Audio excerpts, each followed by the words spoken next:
Hello, faction turn. It's June. Well, today is July 7th, but in game it's June 22nd. So I thought I'd do the June faction turn 6. As such, we will be beginning. Oh, shoot. Whatever. I meant to do something before starting, but it's fine. I can do it while we do this. We're starting with the Victory Federation and going up because of the roll I made. We're going to go up this way. I don't know what's wrong here. There we go. Without further ado, let's start. Now, the thing I forgot to do is write turn 8 on all of the things. But can't change the past, so we'll just start. Yeah. So look at the Victory Federation. They're warlike, they want to blood the enemy, and they're on Fellis. Well, let's look at their enemy, or what they have to do that stuff with. Here we go. The Victory Federation has only post-attack infantry, and their opponent has a monopoly, which is about to die, and a militia, which is about to die. Their infantry is big, and I believe they have money. They do. I should give everyone their fat creds. But I don't have to do it later or forget. But what I think is going to happen, that's 23. That's all. Fala has a lot of money. That's 43. Yeah. 4. 15. 2.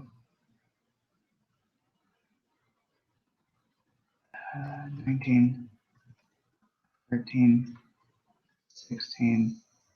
35. 8. And 8. Okay. Well, what I think they're going to do is attack, because you either destroy the militia or destroy the monopoly, and they have the money to not get hurt by the monopoly if that ends up staying. So we attack. We'll start with what is the attack? It's force v force, I believe. Force v force. Warlike, so they can re-roll if they want to. They got a 4 force against the New Prophets 1 force. So let's roll. +4, +1. They don't even need to re-roll. That's perfect. They just do the damage to the militia unit, because militia unit, I believe, is cheaper. Yes, hella cheaper. They can sacrifice this more easily.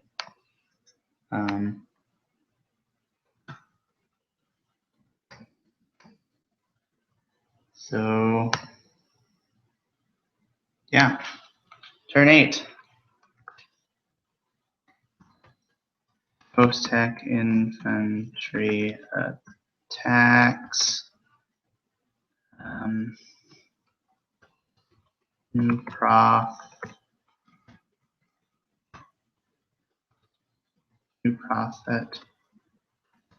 militia. And that'll be their turn. Now it's the New Prophet's turn. They have 13 monies. So what they're going to do is buy stuff. Actions 112.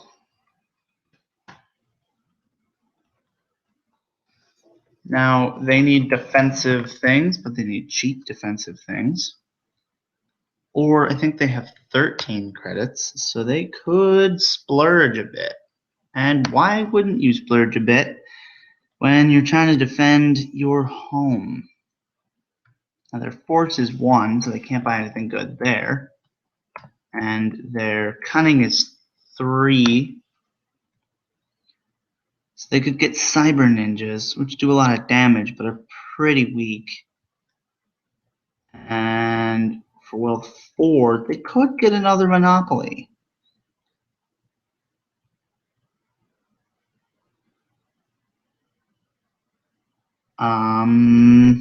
No.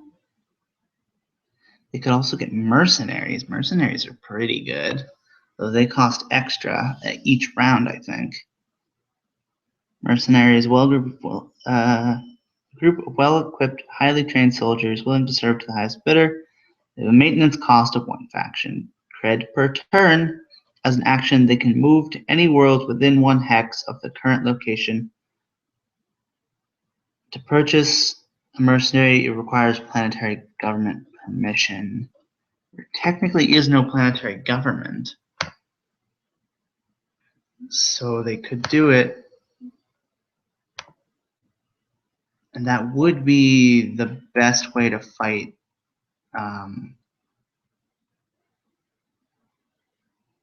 the post-tech infantry, because the post-tech infantry is a lot more powerful than anything else they can do and might not kill them. So I think that's what they're going to do. They're going to buy some mercenaries. Oh, whoops. Purchased mercenaries. Which is different than hiring the Crossbow Corporation. Because Crossbow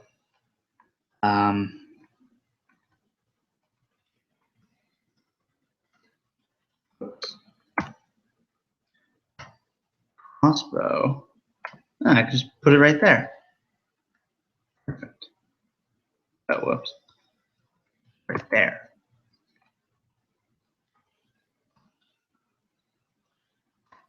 You know what's a problem?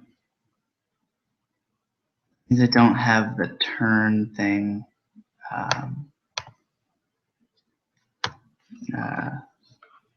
highlighted.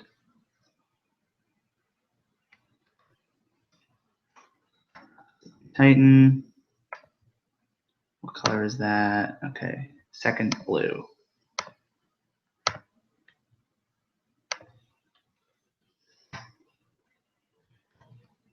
Whoops. Okay. Now they have that, and they're going to steal 1 fat cred from the Victory Federation. Whoops. Putting them at what? Mercenaries cost 8. Oh, whoops. 6 HP. They cost 8. So that leaves them with 5. And then they get 1 more, 6. But they're at 3 minus 1 because of the mercenaries.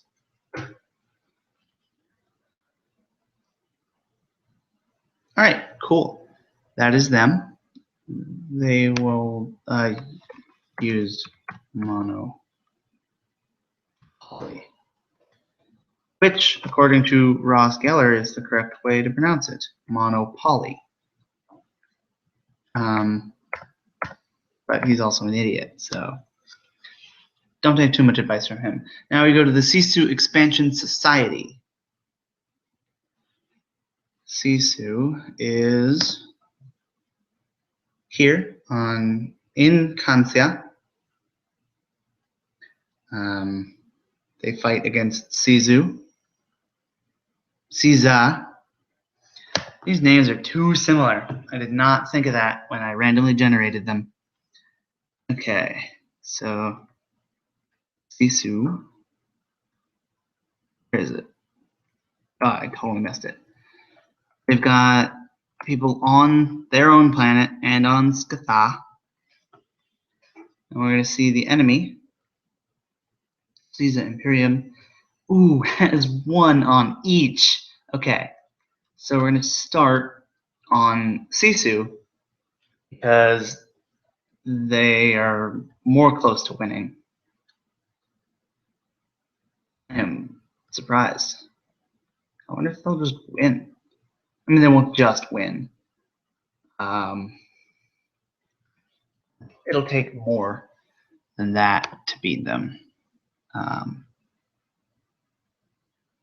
More than that to beat Scatha and the Caesar Imperium. But eventually it might happen, which is pretty cool. So Cunning Trap can't fight. Venture Capital can do a lot of damage, as can the Freighter Contract. What the heck? They do not have warriors on their home planet fighting against this post-tech infantry. Let's use Venture Capital because we will be attacking, not using special effects. And they can wipe out yeah.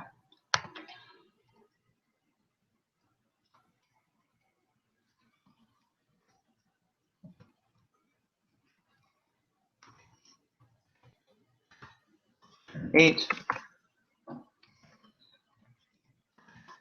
Venture Capital. Really? Ventures without an E? I spelled.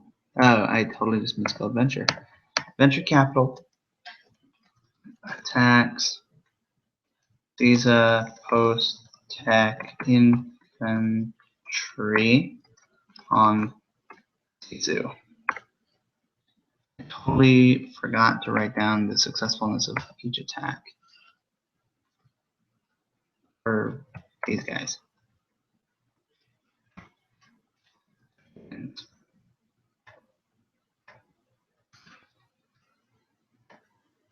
okay, let's find out what the diddly deal is.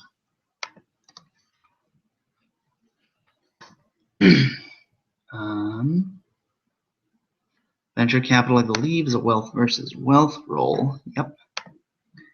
Now the Sisu has a wealth of 6, and Caesar also has a wealth of 6. Though neither of them have anything useful for this fight. So it's a straight roll. The attackers and the defenders. The defenders win. The defenders being the ones invading the planet. But we get to roll a d8 in defense. Good. 5 damage. I believe that takes out Venture Capital. It does. So Venture Capital is no more, unfortunately.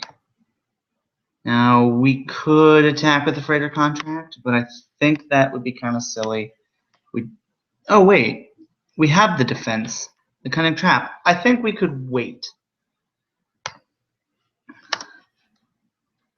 Eyes trying.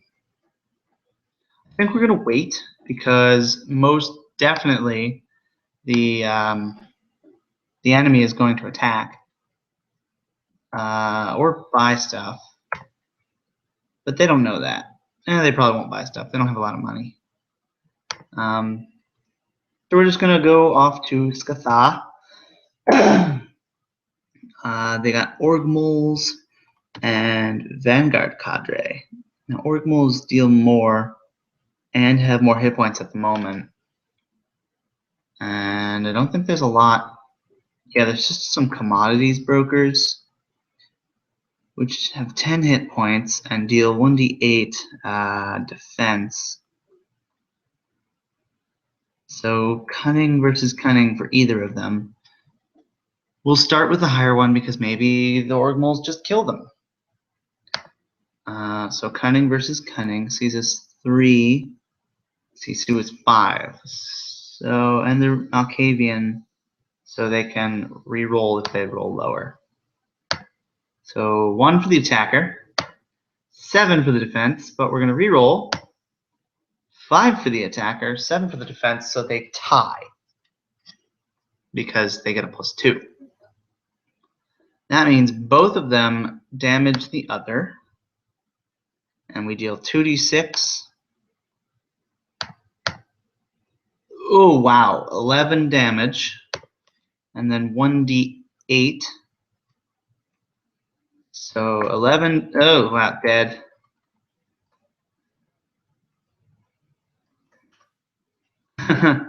Wow. And yeah, 1d8 to the other. 4. Not so bad.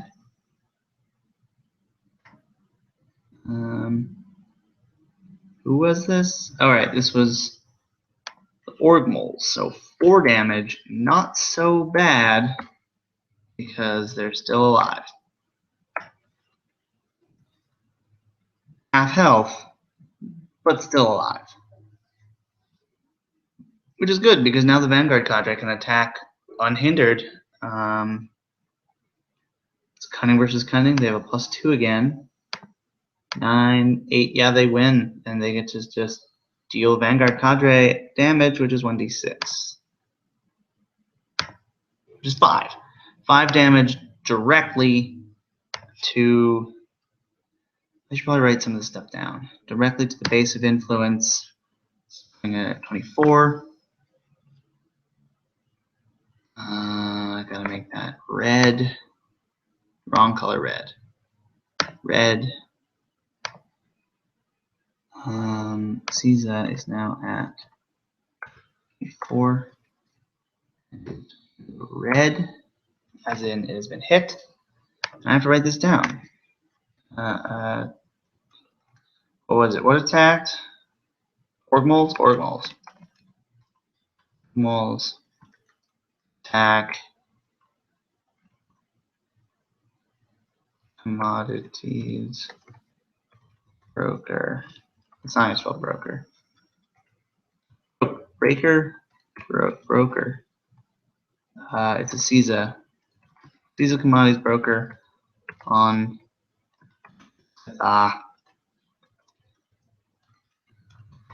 kills it. And now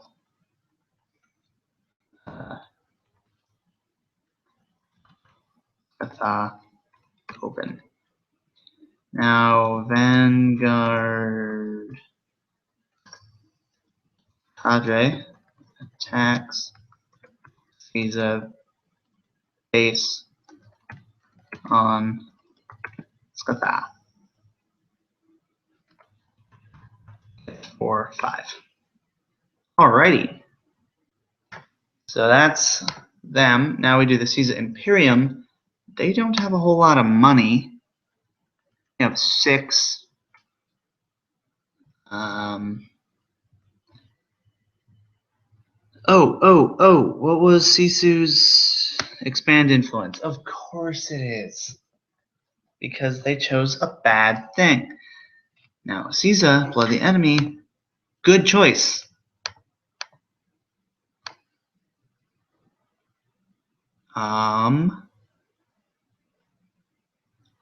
We're just gonna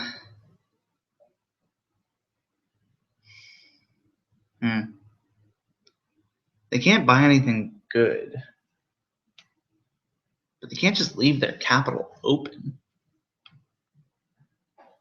What are the rules for moving your thing? Faction action. Changing homeworld. The faction can move to a different homeworld if they have a base of influence on the destination planet. This takes 1 turn plus 1 more for each hex of distance between the two. During this time, the faction can initiate no actions. I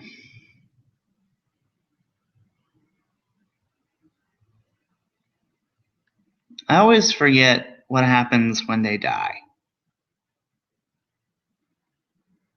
Homeworlds and base of influence. Base of influence are special assets that use certain rules. Factions cannot buy assets on a world without one. First, They can only have one base of influence on a world at a time. Bases of influence cannot be moved once in place. They cannot be purchased with a buy asset action. They can only be purchased with expand influence action. Bases have a sale value of 0. Oh, so you could sell them to get rid of... Oh, that's interesting. You can just destroy it and not have it be a vulnerability. Huh. So I could sell the one on Caesar, the base of influence for the Caesar Imperium could be sold, leaving it destroyed. And then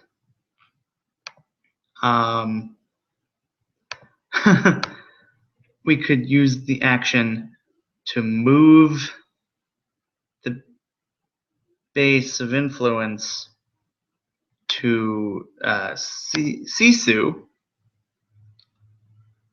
in which they only have one defender, though I think they only have one attacker too. Yeah, Cunning Trap and the Freighter Contract. But the Freighter Contract's not going to attack the post-check infantry. It'll die.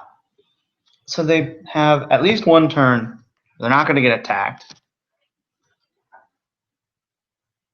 I think unless they can buy something really good, they should just abandon home and all-out invasion,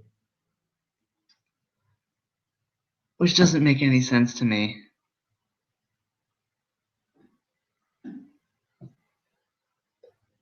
But it might be what they need to do. Right, I need to check the stats. 536. It has to cost less than 6. We could get counter intel.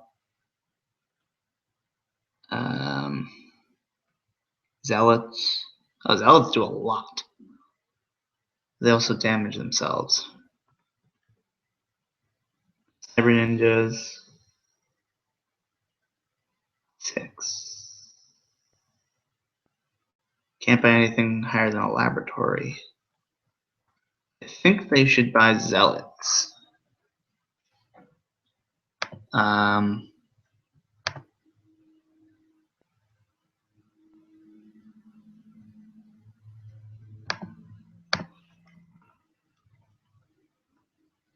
Where is it?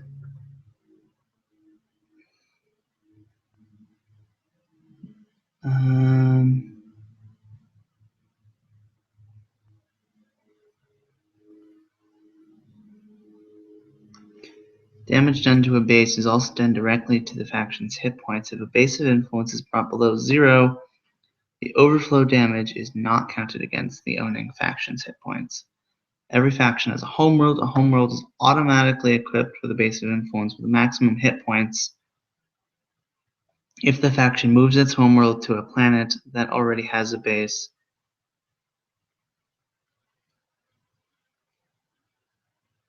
The existing base is automatically lost. What?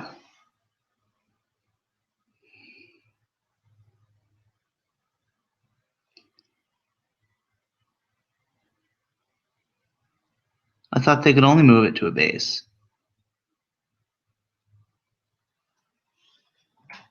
Okay, what's the action move base? Faction can move to a homeworld that they have if they have a base of influence on the destination. This takes 1 turn. It'll take 2. If a faction moves its homeworld to a planet that already has the base, the existing bases are automatically lost.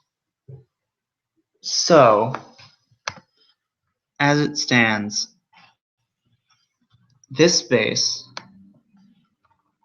will move and take over for this base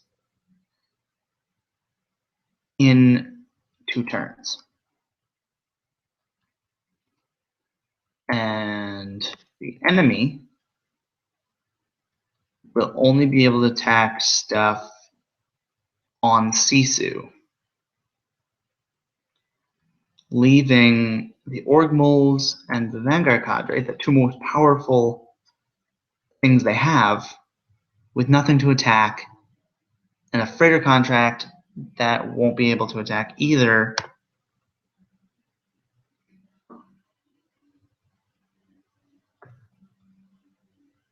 Freighter contract may move one non-force asset.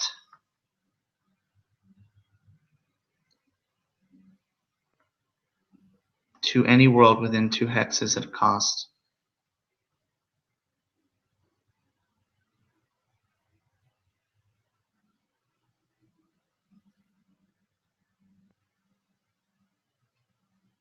Okay.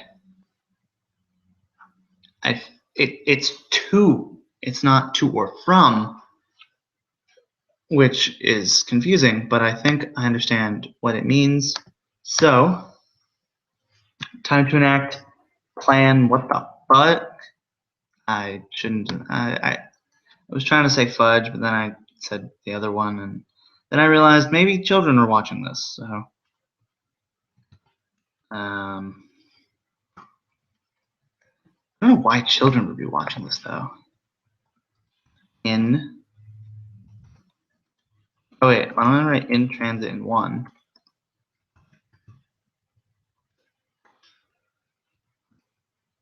In transit takes 2 rounds to move 2 hexes, so they can't be attacked. And then the base of influence is on Sisu. This is so weird, but I love it. I don't think that did what I want. No. Turn 8. Moves base of influence to Sisu. And this will cause governmental shutdown. Because the government has shut down. They've decided, oh gosh, we can't do what we need to do during this war. We're just going to leave and fight. We're just going to decide to fight and do nothing else, which I think is really cool. So, because they abandoned Scatha, I think they're no longer the planetary government. And next turn,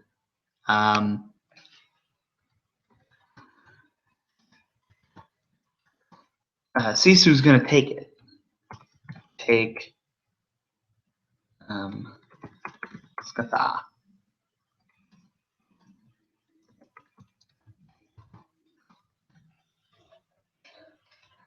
Yeah, I think that's great.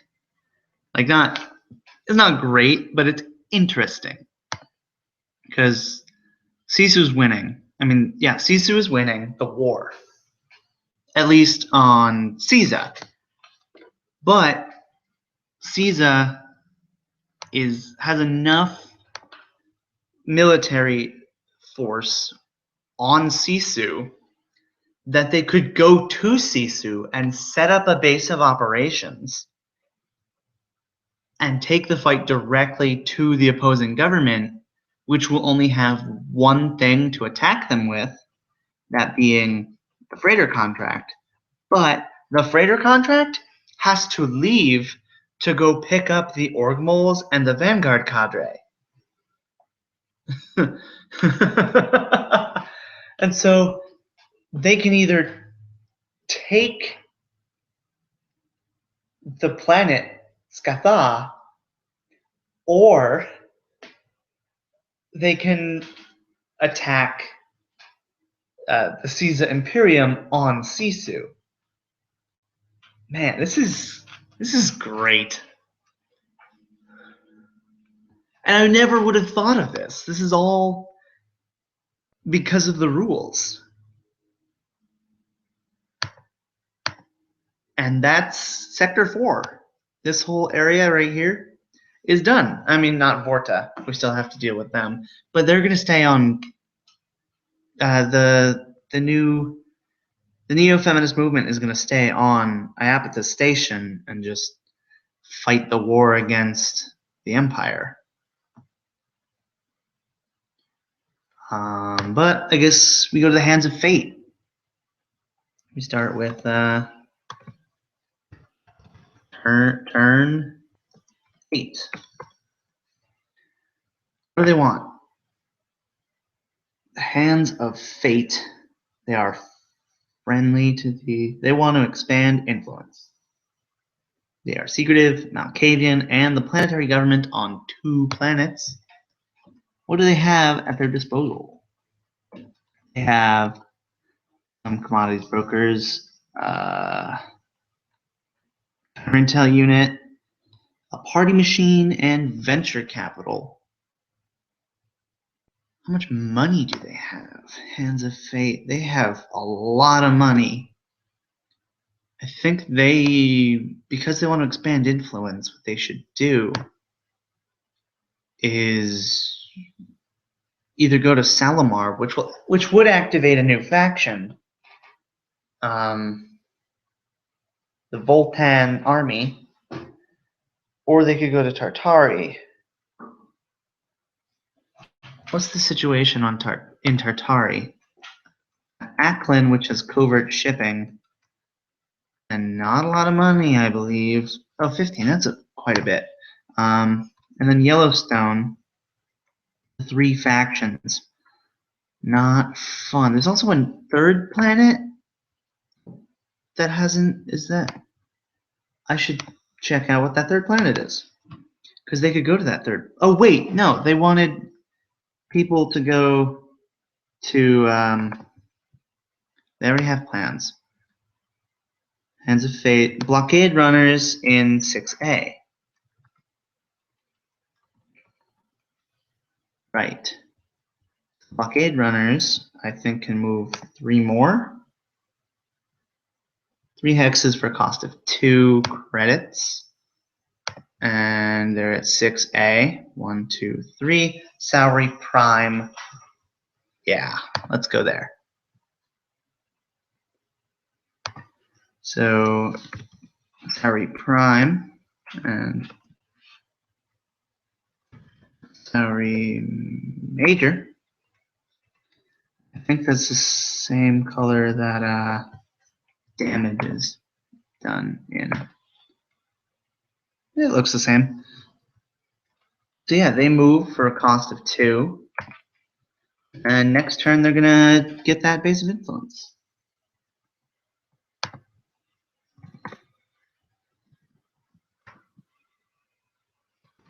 Moved blockade runners to Salary Major. And then, yeah, that thing that I like is going to happen. Now, I'm going to leave that open because I don't know who's... I'm going to move it over. Hopefully I'll remember that I already did stuff with it, but maybe I won't.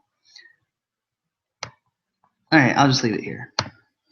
Okay, the new Yellowstone Protectorate. Protectorate is warlike and wants to blood the enemy. The enemy being, well, Acklin's on Acklin. Oh, right, the Beachhead Landers, the False Front, and the Harvesters. Right, they were going to take the attack to Acklin and then got betrayed. And then they purchased the False Front and the Harvesters so they could make more money so they could buy things. And now it is, what did I just do? Okay, wrong button. What? No. Oh, whoops. Yeah, I'm pressing the wrong button. Turn 8. Used harvester. Leave it to D6. 2. I don't think that does anything. And of course, it's not there. It's somewhere here. Harvester, roll a d6 on a 4. Yeah, they don't gain anything. Okay. So, with the money they have, which is 2, they're going to do nothing. Because they can't do anything. They're not able, they don't have the money to attack because they keep getting attacked by the other people. So yeah, they're gonna just have the intelligence control go. Intelligence control just healed its units.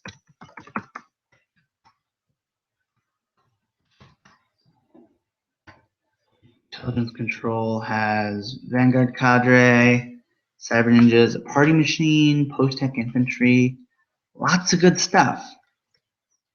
I think they want to blood the enemy. And this, okay, so the Protectorate's not really a threat right now. So they should attack this.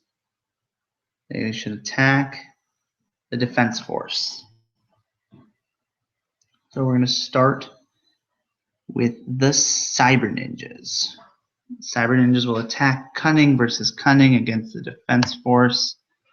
Wrong button. No! Okay. Defense force's Cunning is 1, so they have a 3 bonus. Do they have any tags, either of them, to help? Deep Rooted, so they can re-roll. And Malkavian, so they can re-roll. So attackers get a 2. Defenders get a 4. 2 plus 4 is 6. And then 4 plus 1 is 5. So the attackers win. So the defenders are going to re-roll. If they get a 5 or higher, they get lower. They take the damage. Who did I say was blocking? Cunning Trap, of course. That makes sense. And the Cyber Ninjas do minimum of 2 damage. So the Cunning Trap is down and out.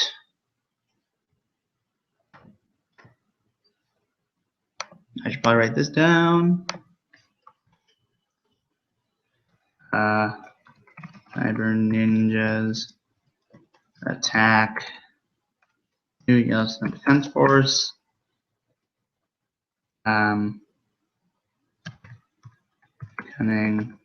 Trap.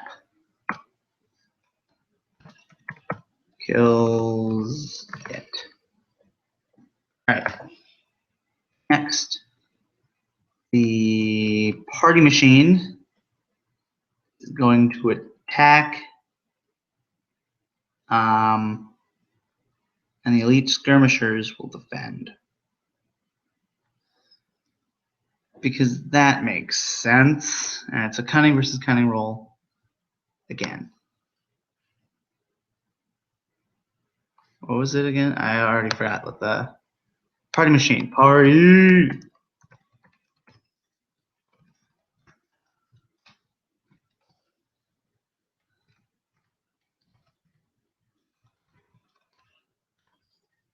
And it's the same roll.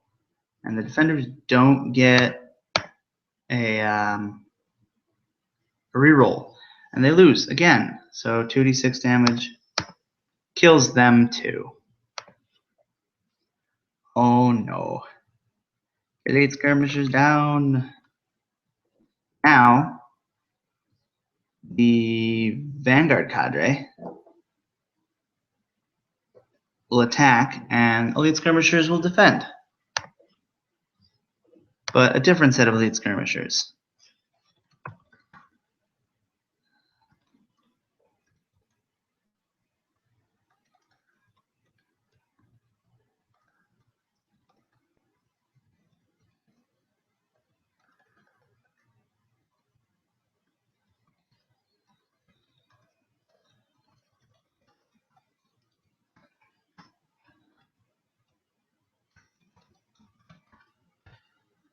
And it's another cunning roll, I think. Yep, cunning v cunning. Same as before. They get a 9. Nope, they get a 10. And they get a 6. So they just take the damage. It's only 2 damage, though, which is good for the skirmishers.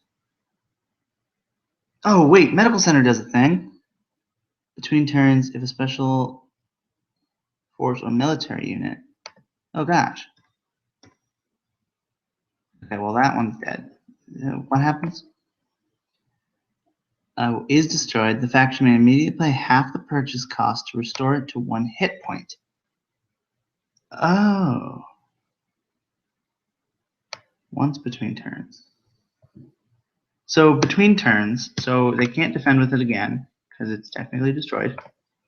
But they rush it off to the medical center, and then they take the 2 damage for the other one. And so yeah, they still have their skirmishers.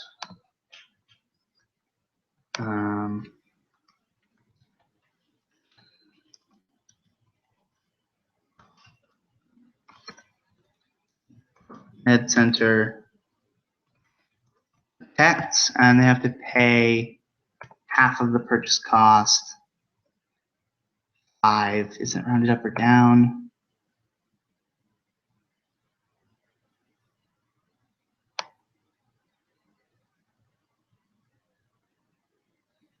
I'm going to round it down because I like rounding down. Gives more options. And they're not very good at this anyway. And that is, did I write down that Vanguard Cadre attacks? I did. That was just them. Cool.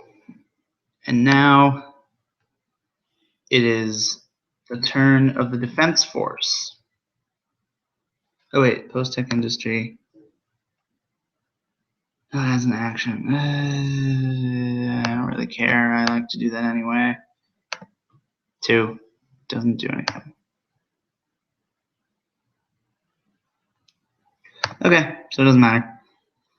So yeah, now the defense force gets to go. That's a phone. What's it ringing for?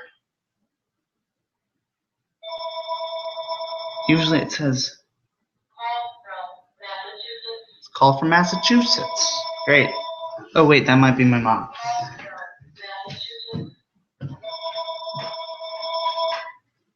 Hello. Hi.